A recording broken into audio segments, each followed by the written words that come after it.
The Kirby Air Riders global test demo just ended its first weekend. And I, as a first-time player of the series, wanted to give an early review to really see if it's going to be worth pre-ordering or buying on day one. First of all, I'm a very big fan of how they did this early global demo in the first place. It's a very good way for people, newcomers or returning fans, to try out the game early and see if this is something they really want to get their hands on when it comes out. Also, not to mention, it's made by Sakurai himself, the absolute GOAT.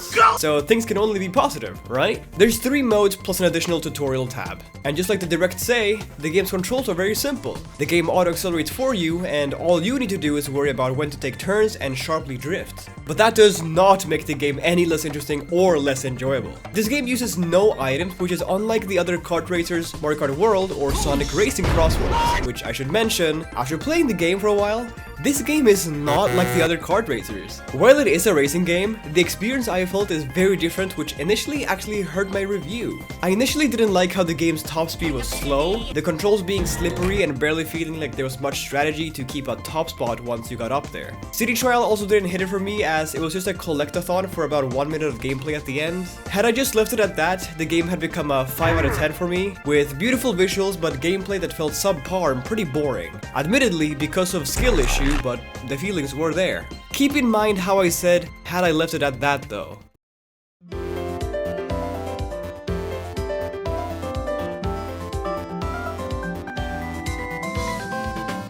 I jumped back in since there was obviously no reason not to. It's a way to experience the game for free. And after getting used to the game's mechanics and control some more, my thoughts changed completely. After testing out different combinations and finding out what works for me, Bandana Waddle Dee on the chariot by the way, the offline races felt like they just worked so much better and felt more satisfying. The turns and controls didn't really feel slippery anymore, and I had a lot more control. The abilities you get throughout the races could be used in different ways to get a comeback if you are further behind, even without the classic kart racer items. I also got a newfound appreciation for City Trial, where all the little events happening always shook things up in an interesting way, with the bosses to defeat, reaching the faraway island, which I never did, mini races or free-for-all brawls, and more. Being able to max out whichever stat you wanted in order to become an absolute monster. Damn! Finding the best build for different final games to come out on top is so much fun and makes things almost feel new every time. Honestly, I must have been on something when doing my first initial review, because the experience I felt was completely different. This is always a sign to never sell a game short because of an initial reception you get from it.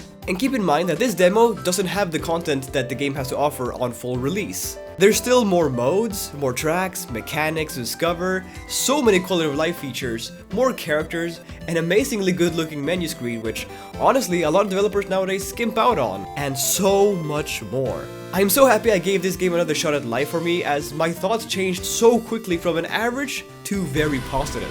The only downside I would give for the game is the price of the amiibos that are featured for the game, which aren't essential to get, though the price of the game is the most expensive out of any kart racer. Mario Kart World you get for $50 with the Switch bundle, which if you're getting a Switch 2 and are interested in Mario Kart at all, you have to get the bundle to not spend the atrocious $80. Sonic Racing Crossworlds, which has a horrendous base price of $70 or $90, but very frequently will go on sale thanks to it being on Steam, which makes it more accessible. That does make Kirby Air Riders the most expensive kart racer out there, unfortunately, since it won't get any discounted prices anytime soon and needs the $450 console in order to play the game in the first place, which does make it less accessible. All these things considered, as a first-time player of the series, while the game isn't going to be a pre-order or day one purchase for me thanks to the price, the game deserves to have its incredibly fun gameplay recognized. And it is going to be sitting at an 8 out of 10 for the demo.